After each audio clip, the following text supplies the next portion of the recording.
Hello student, मैं S Yadav आपका ही कक्षा में हार्दिक स्वागत करता हूं। बच्चों, हम पढ़ रहे थे मानव भूगोल के मूल सिद्धांत का अध्याय नंबर 5 प्राथमिक क्रियाएं। और प्राथमिक क्रियाओं का आज जो हम पढ़ेंगे वो पार्ट कौन सा पढ़ेंगे? तीसरा भाग पढ़ेंगे। इससे पहले हमने पार्ट फर्स्ट और पार्ट सेकंड के अंदर कुछ प्राथमिक क्रियाओं का अध्ययन किया। सेकंड पार्ट में हम पढ़ रहे थे जो हमारी प्राथमिक क्रिया थी कृषि, और कृषि के अंदर भी क्या पढ़ रहे थे? कृषि के प्रकार। कुछ प्रकार हमने सेकंड वीडियो में पढ़े, और आज जो हमारा जो तीसरा वीडियो है इस वीडियो के अंदर पढ़ेंगे जो शेष बचे हुए कृषि के प्रकार हैं उनका अध्ययन करेंगे। बच्चों तैयार हो जाओ जल्दी से। देखिए, और आज जो हमारे सामने कृषि का प्रकार आता है, जो नई पद्धति आती है जिसका नाम क्या है? मिश्रित कृषि। तो देखिए बच्चों, यहां पर एक चित्र को आप बड़े ध्यान से देखना। यहां आपको कुछ फसलें दिखाई देंगी। यहां पर ऊपर वाले क्षेत्र के अंदर यहां क्या है? कुछ फसलें। और यहां आप देख रहे होंगे कि एक घास की भूमि है, यानी जिसे हम कहते हैं चारागाह भूमि, जिस पर पशु क्या हैं? यहां पर देखिए चर रहे हैं। इस तरह से दोनों चीजें आपके साथ में दिखाई दे रही है, ऊपर कृषि और यहां पर फसल उत्पादन, या हम कह सकते हैं नीचे वाले क्षेत्र में पशुपालन। जब कृषि के साथ साथ पशुपालन किया जाता है, ऐसी कृषि को बच्चों क्या कहा जाता है? मिश्रित कृषि कहा जाता है। तो सीधा सा अर्थ है इसके अंदर, एक तो क्या है अपने इसमें? फसल, और दूसरा क्या है? पशुपालन। जब दोनों क्रियाएं साथ की जाती हैं तो ऐसी कृषि को कहा जाता है मिश्रित कृषि। आपके मन में एक क्वेश्चन और आया होगा बच्चों कि एक साथ जब दो फसलें उगा दी जाएं तो उसे क्या कहते हैं? तो उसे मिश्रित फसल कहा जाता है, मिश्रित कृषि नहीं कहा जाता। कई बार देखिए किसान अपने खेत के अंदर एक बड़ी फसल और एक छोटी फसल दोनों को एक साथ मिलाकर देखिए बुआई कर देता है, तो उसको क्या कहेंगे? मिश्रित फसल। और जब देखिए मिश्रित कृषि की बात आए तो बच्चों याद रखना, फसल के साथ साथ क्या करता हो वो, यानी हम कह सकते हैं फसल के साथ साथ पशुपालन करे, तो ऐसी कृषि को क्या नाम देते हैं? मिश्रित कृषि कहते हैं। तो देखिए इस कृषि के बारे में अब पढ़ते हैं। इस प्रकार की कृषि विश्व के अत्यधिक विकसित भागों में की जाती है। तो ये परीक्षा की दृष्टि से महत्वपूर्ण क्वेश्चन कि मिश्रित कृषि विश्व में कौन से प्रदेशों में की जाती है? विकसित देशों में या विकसित क्षेत्रों में, जैसे अमेरिका के कुछ देश, या हम देखिए कह सकते हैं यूरोप के कुछ देश, वहां पर यह कृषि देखने को मिलती है। और देखिए इस कृषि में खेतों का आकार मध्यम होता है। अब तक देखिए बच्चों हमने खेतों के आकार को पढ़ा था विस्तृत आकार यानी बड़ा आकार, फिर उसके बाद देखिए हमने पढ़ा था छोटा आकार गहन कृषि में, और यहां यदि हम बात करें तो देखिए आकार कैसा आता है? मध्यम आकार आता है। न बड़ा होते हैं और न छोटे होते हैं। आगे देखिए बच्चों इसकी विशेषताएं, और उसकी आगे विशेषताएं देखते हैं। इसमें बोई जाने वाली फसलें गेहूं, जौ, राई, जई, मक्का, और साथ में पशुओं के लिए कौन सी फसल बोई जाती है? चारे की फसल। कंद मूल प्रमुख है। कंद मूल में ही देखिए आते हैं जो जमीन के अंदर देखिए उगने वाली फसलें, चाहे जैसे हमारी गाजर हो, शकरकंद हो, इस तरह की देखिए फसलें।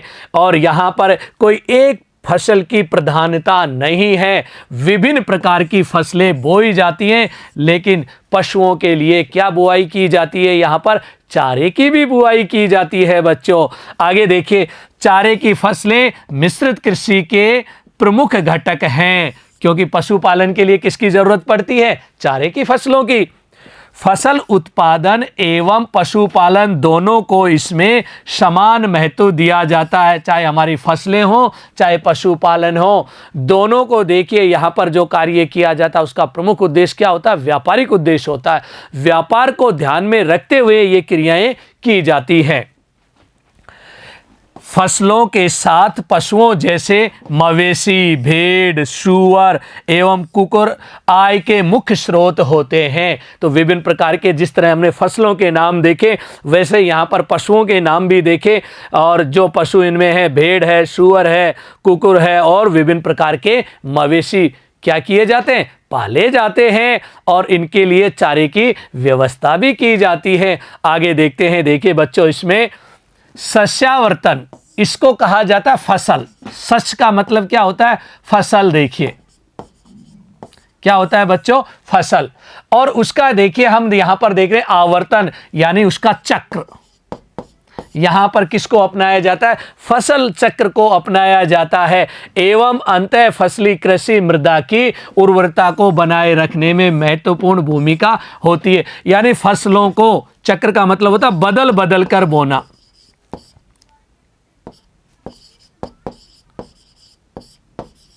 कर बुआई करना,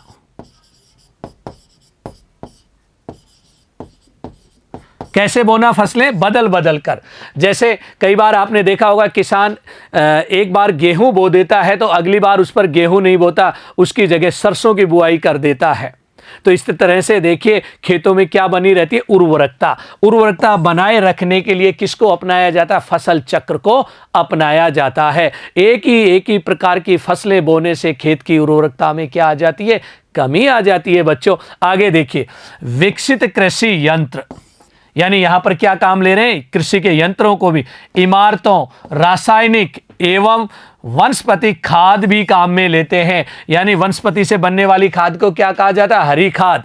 और उसके अलावा रासायनिक उर्वरक भी यहां काम में लिए जाते हैं कि गहन उपयोग आदि पर अधिक पूंजी व्यय होता है। इस कृषि की विशेषता क्या है कि यहाँ पर अत्यधिक पूंजी की आवश्यकता पड़ती है इन सब चीज़ों पर खर्च करने के लिए, चाहे हमारे यंत्र हो या भवन बनाने पड़े, चाहे हमें खेतों के अंदर या रासायनिक खाद हो, इन सब के लिए किसकी आवश्यकता पड़ती है, पूंजी की आवश्यकता पड़ती है। के साथ ही कृषकों की कुशलता और योग्यता मिश्रित कृषि की प्रमुख विशेषताएं। किसान में क्या होनी चाहिए, कुशलता और योग्यता भी होनी चाहिए, क्योंकि फसल चक्र को कैसे डेवलप करना है और पशुओं के साथ साथ देखिए कृषि को किस तरह से करना है। इसलिए किसान कैसा होना चाहिए, अपने कार्य में दक्ष और कुशल होना चाहिए। आगे देखिए, इसके जो क्षेत्र कौन कौन से हैं बच्चों, मिश्रित कृषि के क्षेत्र मैंने आपको बताए थे कौन से देशों में देखने को मिलेगा, विकसित। कौन से देशों में देखने को मिलेगा, विकसित देशों में। और विकसित देशों की यदि बात करें तो देखिए उत्तरी पश्चिमी यूरोप बच्चों, उत्तरी अमेरिका का कौन सा भाग, पूर्वी भाग, और यूरेशिया के कुछ भाग भी हैं, जहां पर यूरेशिया का मतलब मैं पहले ही बता चुका हूं, यूरोप और एशिया दोनों को संयुक्त रूप से क्या कहा जाता है, यूरेशिया। और उसके अलावा देखिए दक्षिणी महाद्वीपों के अंदर भी वो क्षेत्र है जहां समशीतोष्ण जलवायु पाई जाती है, अर्थात समशीतोष्ण जलवायु के अक्षांश। और इन्हें अब हम मानचित्र पर देखते हैं इन क्षेत्रों को। और मानचित्र पर देखिए इन क्षेत्रों की यदि हम बात करते हैं तो यहाँ देखिए जो एक क्षेत्र पाया जाता है उत्तरी अमेरिका का पूर्वी क्षेत्र। पूर्वी क्षेत्र कहाँ का है ये बच्चों, उत्तरी अमेरिका। उत्तरी अमेरिका। और ये क्षेत्र जो देखिए दिखाया गया है यहाँ पर। उसके बाद देखिए अगला जो क्षेत्र दिखाया गया है यूरोप का। और यूरोप का देखिए जो भाग है प्रमुख रूप से कौन सा भाग पाया जाता है, उत्तरी पश्चिमी भाग यूरोप का। कहाँ का क्षेत्र है ये, यूरोप। और यूरोप के यहाँ जितने भी देश हैं उन देशों में मिश्रित कृषि को अपनाया गया है। उसके बाद देखिए ये वाला जो क्षेत्र देख रहे हो, ये क्षेत्र किसका कहलाता है, यूरेशिया का कहलाता है, जो एशिया और यूरोप दोनों में है। इसके बाद देखिए दक्षिणी भागों में भी इस तरह की कृषि देखने को मिल जाती है। कहां पर, दक्षिणी अफ्रीका में। उसके अलावा देखिए यहाँ दक्षिणी अमेरिका में भी ये कृषि देखने को मिल जाती है, किसमें, अर्जेंटीना के अंदर। तो ये कहां पर है, दक्षिणी अमेरिका। इस तरह से ये मिश्रित कृषि के कुछ क्षेत्र हैं विश्व के अंदर जो हमें देखने को मिलते हैं, जिनको हमने कहां पर प्रदर्शित किया है, मानचित्र के ऊपर देखिए प्रदर्शित किया है। तो ये क्षेत्र थे विश्व के कौन से, मिश्रित कृषि के क्षेत्र बच्चों। अब आगे चलते हैं और अगली कृषि को पढ़ते हैं। उस कृषि को पढ़ने से पहले देखिए, पहले एक चित्र को देखिए बच्चों ध्यान से। यहां देखिए कुछ गायें खड़ी हुई हैं। और गायों का जो दूध निकाला जा रहा है, देखिए किससे निकाला जा रहा है, मशीनों द्वारा निकाला जा रहा है। और यहां पर देखिए व्यक्ति द्वारा दूध नहीं निकाला जाता है, मशीनों द्वारा दूध का उत्पादन किया जाता है। और दूध से संबंधित जो कृषि होती है उस कृषि को क्या कहा जाता है बच्चों, डेयरी कृषि कहा जाता है। कौन सी कृषि कहते हैं, डेयरी कृषि। कई बार इसे डेयरी फार्मिंग भी बोल देते हैं हम। और देखिए इस कृषि में क्या होता है, डेयरी व्यवसाय दुधारू पशुओं, जो दूध देने वाले पशु हैं उनको पाला जाता है, कि पालन पोषण का सर्वाधिक उन्नत एवं दक्ष प्रकार है। तो यानी डेयरी उद्योग किस पर निर्भर करता है, डेयरी उद्योग पशुओं के पालन पर निर्भर करता है। जितने ज़्यादा उन्नत किस्म के या हम कह सकते हैं नस्लें देखिए, या अपने पास जो पशु होंगे, मवेशी होंगे, जो देखिए ज़्यादा से ज़्यादा क्या देते हो, दूध देते हो। और यहाँ पर देखिए जो भी देखिए इस कृषि में होता है वो कौन सा होता है, दुधारू पशु। अर्थात यहाँ पर देखिए चित्र में भी इसी चीज़ को दिखाया गया है। आगे इसकी कुछ विशेषताएं और देखते हैं। इसमें पूंजी की भी अधिक आवश्यकता होती है। पूंजी अधिक क्यों चाहिए, क्योंकि पशुओं को खरीदने के लिए, पशुओं के पालन पोषण के लिए भी देखिए पूंजी की आवश्यकता पड़ती है। चाहे उनका चारा पानी की व्यवस्था करनी पड़े, चाहे उनके लिए चिकित्सा की व्यवस्था करनी पड़े, या नस्ल सुधार के लिए भी देखिए कार्य करने पड़ जाते हैं। यहाँ पर पशुओं के लिए छप्पर, घास संचित करने के भंडार, तो देखिए एक तो छप्पर चाहिए यानी भवन चाहिए जहां पर उनका चारा रखना हो। दुग्ध उत्पादन में अधिक यंत्रों के प्रयोग के लिए भी पूंजी की आवश्यकता, यानी दूध को निकालने के लिए किसकी ज़रूरत पड़ती है, यंत्रों की। ये काफ़ी कॉस्टली आते हैं ये यंत्र। और देखिए पशुओं के स्वास्थ्य, प्रजनन एवं पशु चिकित्सा पर भी अधिक ध्यान दिया जाता। इन सब चीज़ों के लिए भी किसकी ज़रूरत पड़ती है, हमें पूंजी की आवश्यकता पड़ती है। इसलिए डेयरी उद्योग की सबसे बड़ी विशेषता हम ये कह सकते हैं, यह एक पूंजी प्रधान कृषि है जिसके अंदर लागत अधिक आती है। आगे चलते हैं, देखिए इसमें गहन श्रम की आवश्यकता होती है। श्रम कैसा है, गहन, क्योंकि पशुओं के पीछे पीछे देखिए पशुओं को के देखिए पालन पोषण चिकित्सा इन सब के लिए किसकी आवश्यकता पड़ती है, मानव की, अर्थात मानव श्रम की आवश्यकता पड़ती है। पशुओं को चराने, दूध निकालने आदि कार्यों के लिए वर्ष भर श्रम की आवश्यकता बनी रहती है। पहली विशेषता पूंजी, दूसरी विशेषता कौन सी आएगी, गहन श्रम। क्योंकि फसलों की तरह इनमें कोई अंतराल नहीं होता जिसमें श्रम की आवश्यकता न हो। ये बात बिल्कुल सही कहा गया है। कृषि के अंदर देखिए कई बार बीच में गैप भी आ जाते एक फसल से दूसरी फसल के बीच में, तो वहाँ श्रम की आवश्यकता नहीं होती। यहाँ तो निरंतर श्रम चाहिए, सुबह और सायंकाल दूध निकालने के लिए, दिन के अंदर पशुओं को चराने के लिए और पशुओं का रख रखाव करने के लिए, या कह दें हम पालन पोषण करने के लिए, यानी एवरी टाइम यहाँ पर किसकी जरूरत पड़ती है, श्रम।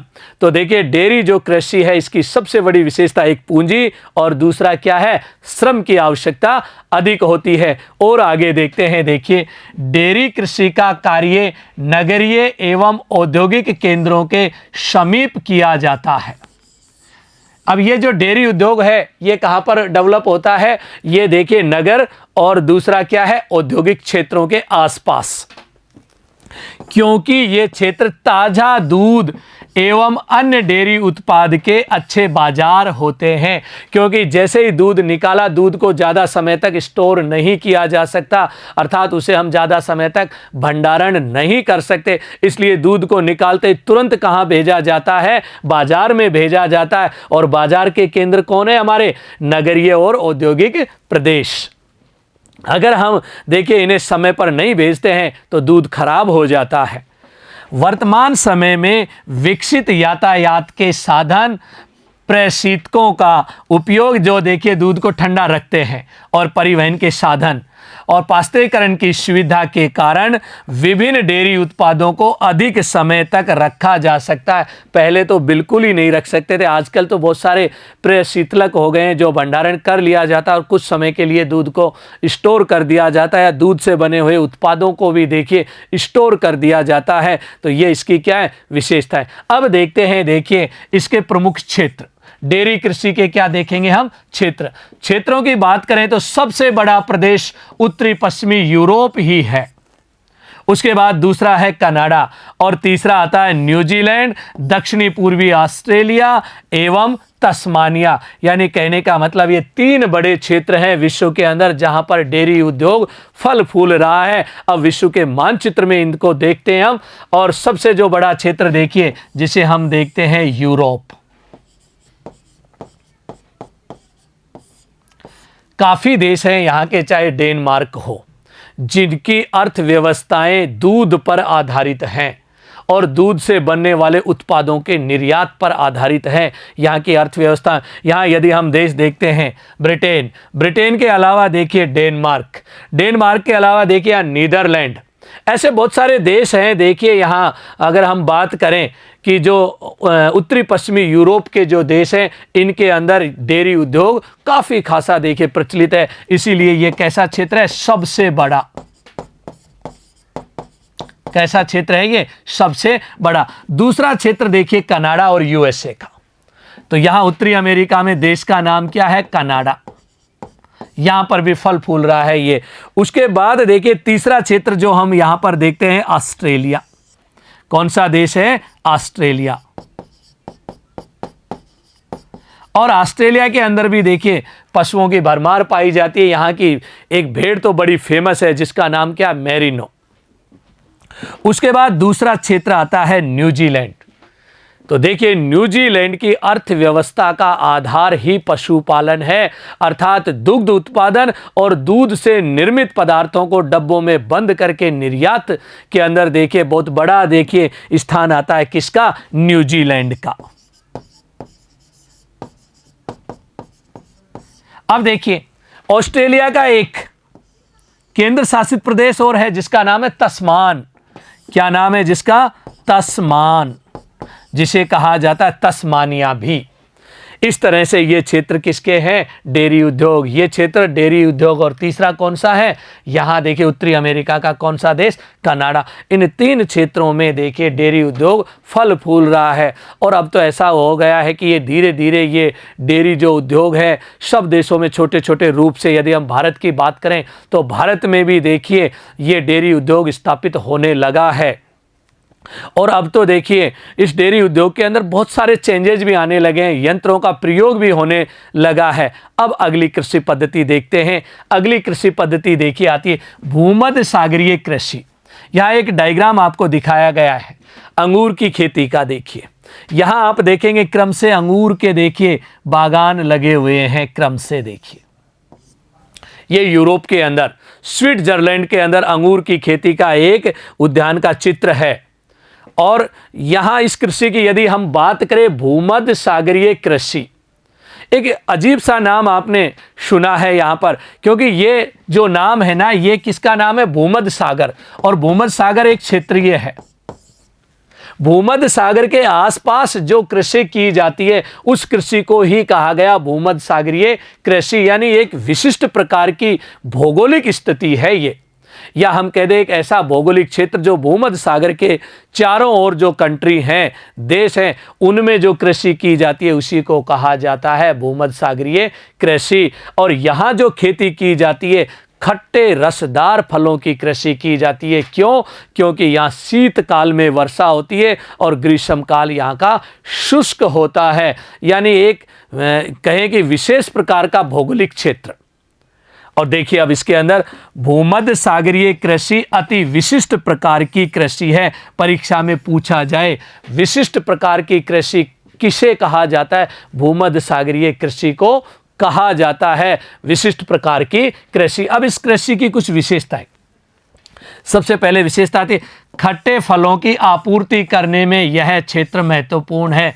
यहाँ पर कौन सी फसलें उगाई जाती हैं, खट्टे रसदार फलों को उगाया जाता है। जैसे यहाँ खट्टे रसदार की यदि हम बात करें, अंगूर, नींबू, संतरा, माल्टा, किन्नू, जैतून जैसे खट्टे रसदार फल के देखिए यहाँ पर क्या उगाए जाते हैं, पौधे लगाए जाते हैं। और देखिए अंगूर की कृषि भूमध्य सागरीय क्षेत्र की विशेषता है। सबसे ज़्यादा यदि कृषि होती है तो किसकी होती है, अंगूर की खेती होती है भूमध्य सागर के आसपास के क्षेत्रों। इस क्षेत्र के कई देशों में अच्छे किस्म के अंगूरों से उच्च गुणवत्ता वाली मदिरा यानी शराब का उत्पादन भी किया जाता है। भूमध्य सागर के आसपास के जो देश हैं उन देशों में देखिए अंगूर से क्या बनाई जाती है, शराब भी बनाई जाती है, अर्थात जिसे हम इंग्लिश में वाइन भी कह देते हैं और हिंदी में जिसको क्या कहा गया, मदिरा भी कहा गया है। निम्न श्रेणी के अंगूरों को सुखाकर मुनक्का एवं किशमिश भी बनाई जाती है। अंगूरों से शराब ही नहीं बनाई जाती, उससे मुनक्का और किशमिश भी बनाया जाता है। तो देखिए यहाँ की जो प्रमुख जो विशेषता क्या है, अंगूर की खेती। इसीलिए मैंने सबसे पहले आपको क्या दिखाया था, इस कृषि में अंगूर का एक उद्यान का चित्र दिखाया था, ताकि आप इस चित्र से ये अंदाज़ा लगा सके कि इसमें सबसे बड़ी विशेषता किसकी है, अंगूर की कृषि। आगे देखिए इसकी और विशेषताओं में अगला फल आता है अंजीर, और फिर आता है देखिए जैतून। यहाँ की ये भी विशेषताओं में ही है। अंजीर एवं जैतून भी यहाँ उत्पन्न होता है। शीत ऋतु में जब यूरोप एवं संयुक्त राज्य अमेरिका में फलों एवं सब्जियों की मांग होती है, तब इसी क्षेत्र से पूर्ति की जाती है। पूरे यूरोप को फल और सब्जियां देखिए देने वाला क्षेत्र कौन सा है, भूमध्य सागरीय क्षेत्र। यूएसए के अंदर भी देखिए शीतकाल में फल और सब्जियों की आवश्यकता होती है, तो यहीं से पूर्ति की जाती है। इसीलिए भूमध्य सागरीय कृषि को फलों की कृषि भी कहा जाता है, फलों के उद्यान की कृषि भी कहा जाता है, फलों का बगीचा भी कहा जाता है इसी कृषि के क्षेत्र को। आगे देखिए इसके क्षेत्र, इस कृषि के जो क्षेत्र हैं केवल भूमध्य सागरीय क्षेत्र ही नहीं है, विश्व में इससे मिलते जुलते और भी अनेक क्षेत्र हैं। इसका विस्तार भूमध्य सागर के समीपवर्ती क्षेत्र जो दक्षिणी यूरोप से उत्तरी अफ्रीका में ट्यूनीशिया से अटलांटिक तट तक फैला हुआ है। यानी दक्षिणी यूरोप के देश और उत्तरी अफ्रीका के देशों के अंदर देखिए इसका क्या पाया जाता है, विस्तार पाया जाता है। इसके अलावा देखिए और भी बहुत सारे क्षेत्र हैं जहां पर यह कृषि पाई जाती है। अन्य क्षेत्रों में देखिए जो क्षेत्र हैं कौन कौन से, दक्षिणी कैलिफोर्निया, ये कहां का है, यूएसए का। कहां का क्षेत्र है ये, यूएसए के अंदर। उसके बाद देखिए मध्यवर्ती चिली, ये कहां का देश है, दक्षिणी अमेरिका का। और देखिए तीसरा क्षेत्र है दक्षिणी अफ्रीका का, कौन सा भाग, दक्षिणी पश्चिमी भाग। उसके बाद चौथे नंबर पर आता है ऑस्ट्रेलिया के दक्षिणी व दक्षिणी पश्चिमी भाग। इस तरह से ये चार क्षेत्र और भी हैं भूमध्य सागर के अलावा, और ये चारों क्षेत्र परीक्षा में पूछे जाते हैं कि भूमध्य सागरीय कृषि के कौन कौन से क्षेत्र हैं भूमध्य सागरीय तटीय क्षेत्रों के अलावा। और वो क्षेत्र कौन से, चार क्षेत्र। अब इन क्षेत्रों को देखिए मैं मानचित्र पर प्रदर्शित करूंगा और आपको बताऊंगा। ये जो क्षेत्र देख रहे हो इसे कहा जाता है भूमध्य सागर भी। कौन सा प्रदेश है, ये वाला दो क्षेत्र कहलाता है भूमध्य सागर। और इसके आसपास यदि क्षेत्रों की बात करें दक्षिणी यूरोप और उत्तरी अफ्रीका, तो इसका नाम क्या है, भूमध्य सागर। यहां पर देखिए अंगूर, जैतून और अंजीर की कृषि, या हम कह दें खट्टे रसदार फलों की कृषि की जाती है। वो क्षेत्र कौन सा है, भूमध्य सागरीय क्षेत्र। और भूमध्य सागर के तटीय क्षेत्र पर जितने भी देश हैं, आपके मन में ये क्वेश्चन होगा कि कौन से देश हैं। चलो मैं यूरोप के देशों के नाम बताता हूं, स्पेन, उसके बाद देखिए फ्रांस, फ्रांस के अलावा देखिए इटली, इटली के आगे चलते हैं तो देखिए यहां पर आता है ग्रीस। उसके बाद देखिए यहां हम अफ्रीका के देखिए इन देशों की बात करें तो ट्यूनीशिया, यहां पर, और यदि हम देश की बात करें लीबिया, लीबिया के आगे यदि हम बात करें तो मिस्र। और इसके बाद देखिए एशिया के भी कुछ देश हैं यहां पर, और एशिया के देशों के अंदर भी देखिए यहां पर यह कृषि की जाती है। अब बात करते हैं विश्व के अंदर और कौन कौन से क्षेत्र हैं, तो देखिए यहां पर आप देखेंगे इस क्षेत्र को कहा जाता है कैलिफोर्निया की खाड़ी, और यहीं पर देखिए ये क्षेत्र है, इस क्षेत्र को कहा जाता है कैलिफोर्निया। कहां पर है ये, यूएसए में। उसके बाद देखिए यहां हम बात करते हैं इस वाले क्षेत्र में, यहां एक देश है जिसका नाम है चिली, दक्षिणी अमेरिका में। और चिल्ली के कौन से भाग में होती है ये कृषि? मध्य भाग में। इसके बाद देखिए यहां हम बात करते हैं दक्षिणी अफ्रीका, और दक्षिणी अफ्रीका की यदि हम बात करें तो दक्षिणी अफ्रीका का दक्षिणी पश्चिमी भाग, दक्षिणी अफ्रीका, ये देखिए यहां पर भी ये कृषि। उसके बाद देखिए ऑस्ट्रेलिया का दक्षिणी पश्चिमी भाग, ऑस्ट्रेलिया।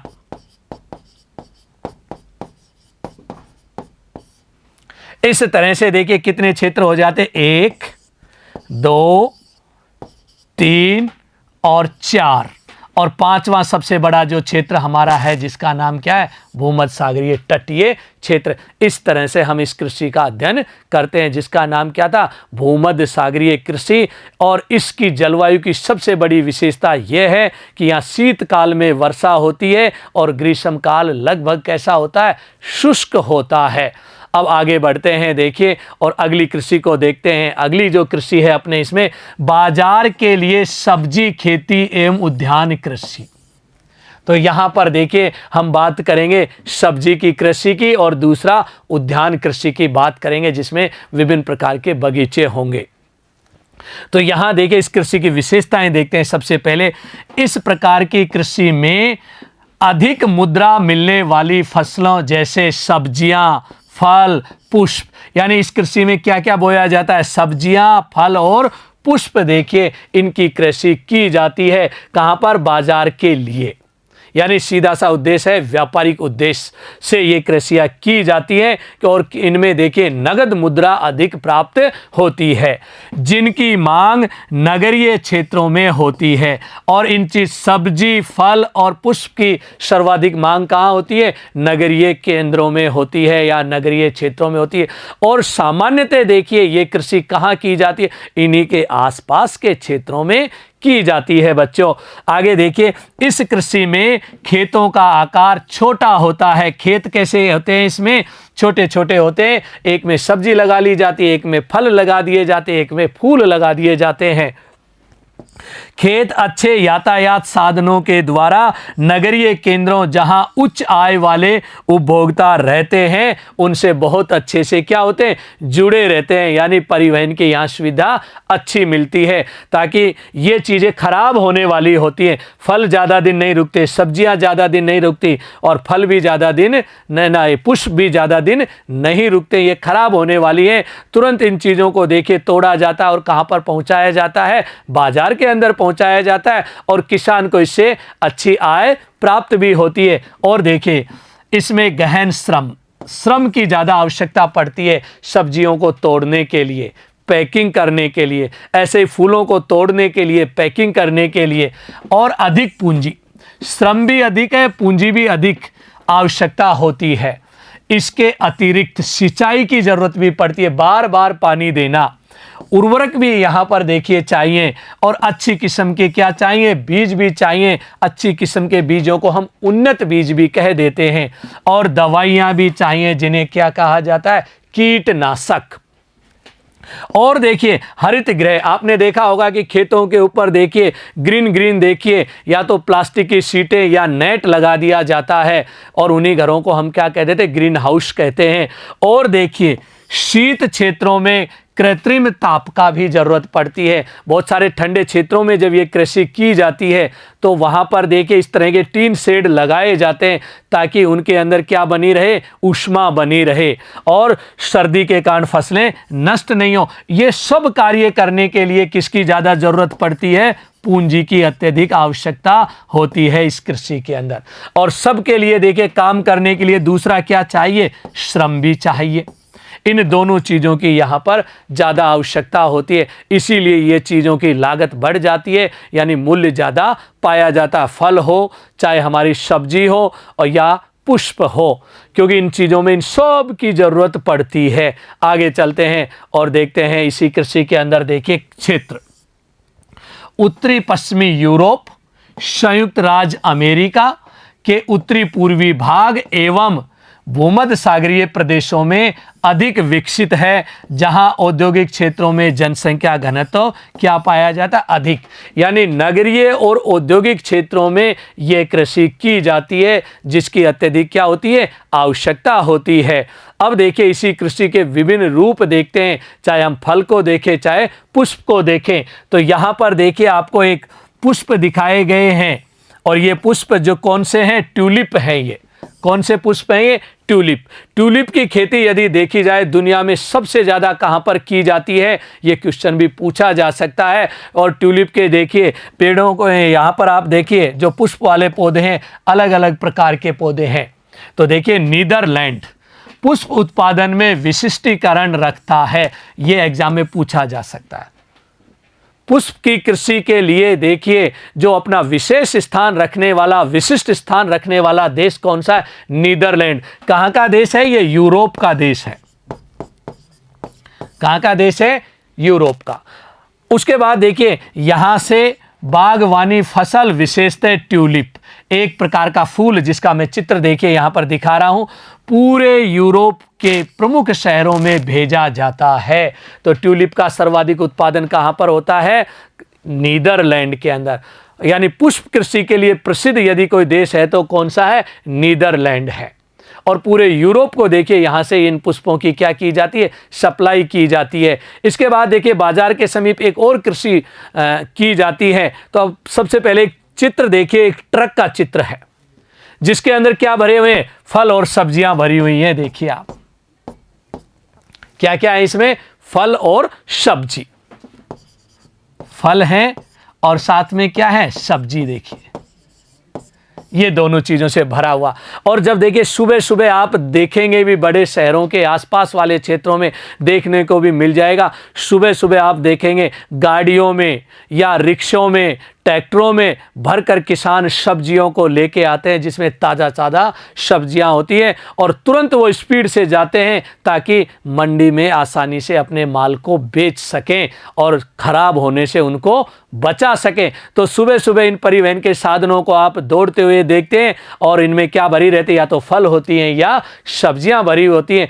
ऐसी कृषि को बच्चों पता है क्या कहा जाता है? ट्रक फार्मिंग या ट्रक कृषि कहा जाता है। परीक्षा में पूछा जा सकता है ट्रक कृषि किसे कहते हैं। ट्रक कृषि का एक चित्र है आपके सामने, इसी से आप इसको परिभाषित कर सकते हैं। वह कृषि नगर और शहरी क्षेत्रों के आसपास या औद्योगिक क्षेत्रों के आसपास के क्षेत्रों में फल और सब्जियों की जो कृषि की जाती है उसे किस में भरकर? ट्रकों में भरकर मंडियों तक पहुंचाने की व्यवस्था को क्या कहा जाता है?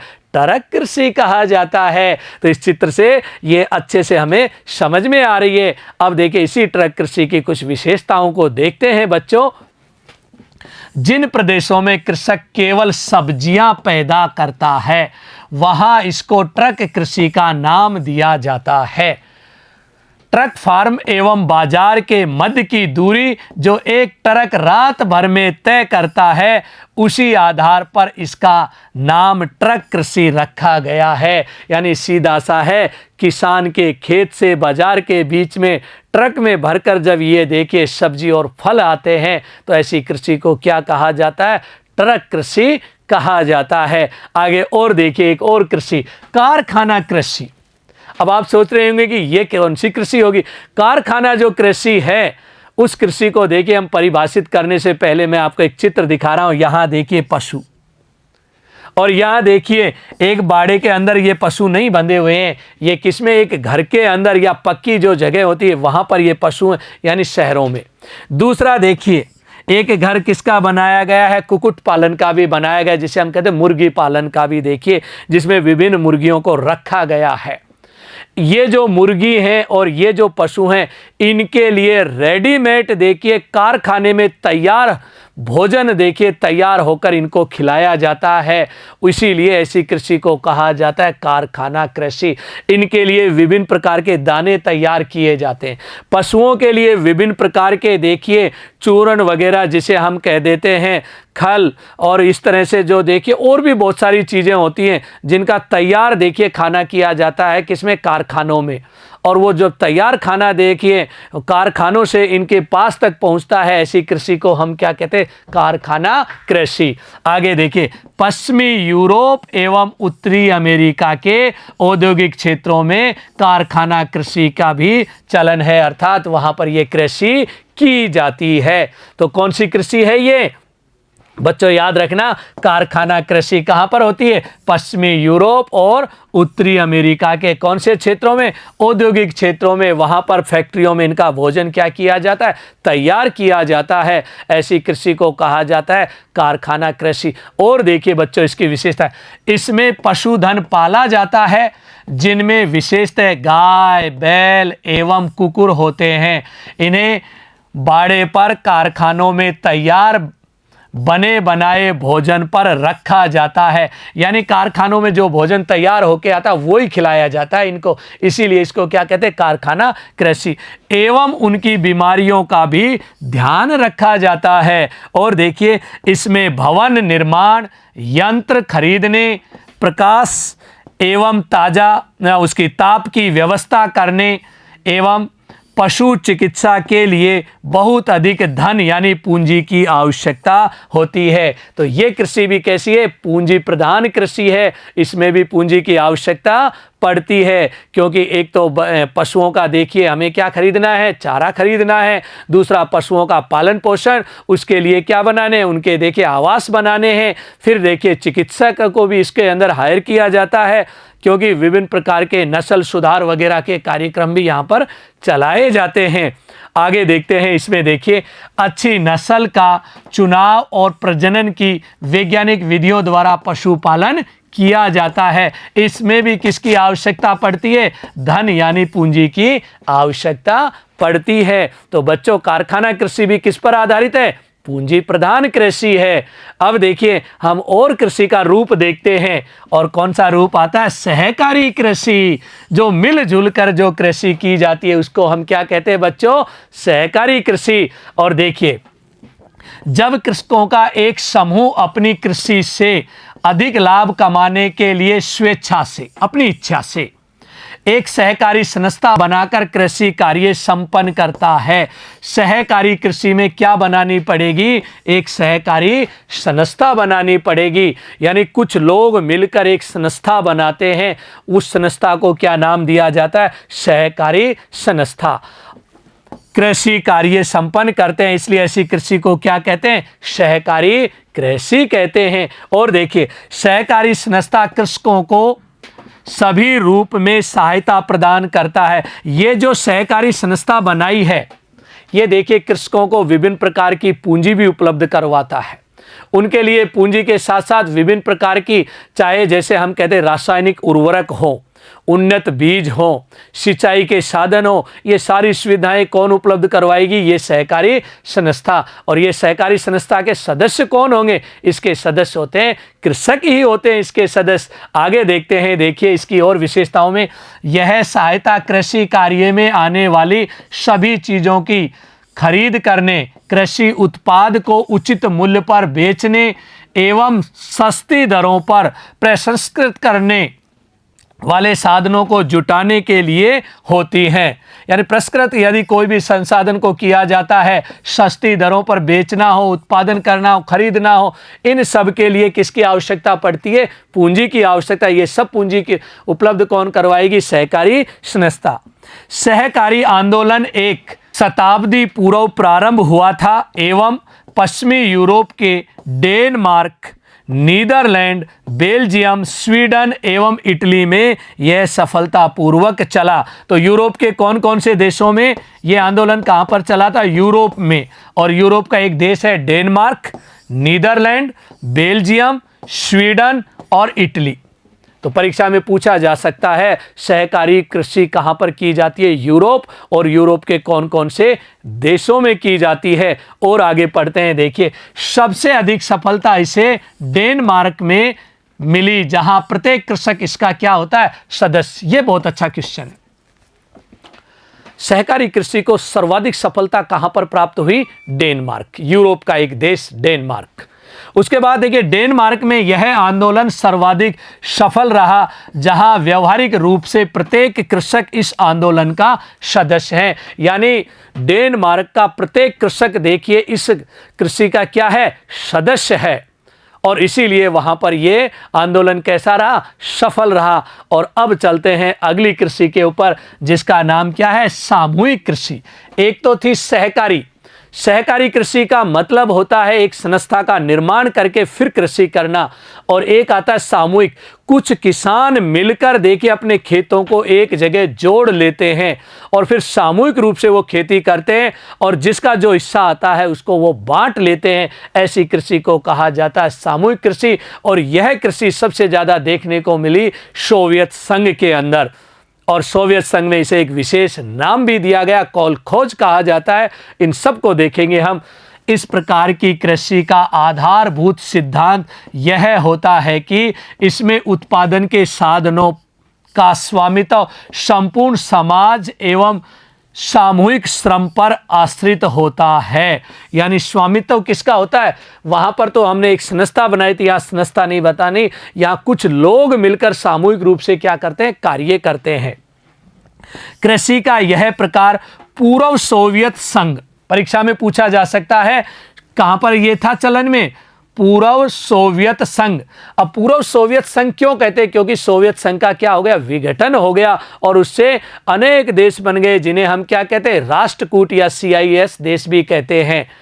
में प्रारंभ हुआ था, जहां कृषि की दशा सुधारने एवं उत्पादन में वृद्धि व आत्मनिर्भरता प्राप्ति के लिए सामूहिक कृषि प्रारंभ की गई। यहाँ पर यह कृषि सामूहिक रूप से प्रारंभ की गई थी, सब लोग मिलजुल कर इस कृषि को करते थे। और आगे देखिए, इस प्रकार की सामूहिक कृषि को सोवियत संघ में क्या कहा जाता है? यह पूछा जाता है परीक्षा में। कोलखोज कहा जाता है। कहां पर कहा जाता है? सोवियत संघ में। और यहां आप एक चित्र भी देख रहे हैं कृषि का। बहुत सारे लोग मिलकर देखिए सामूहिक रूप से कृषि कर रहे हैं यहां पर, और इसी कृषि को क्या नाम दिया गया? कोलखोज कृषि।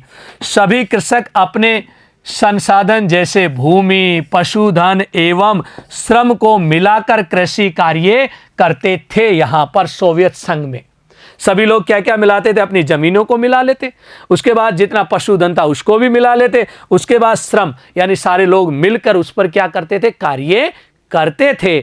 और देखिए आगे, ये अपनी दैनिक आवश्यकताओं की पूर्ति के लिए भूमि का छोटा सा भाग अपने अधिकार में भी रखते थे। यानी सारी भूमि नहीं देते तो उसमें से थोड़ा सा टुकड़ा रख लेते थे, जिसमें अपनी दैनिक आवश्यकताओं की पूर्ति की चीज़ों का क्या करते थे? उत्पादन करते थे।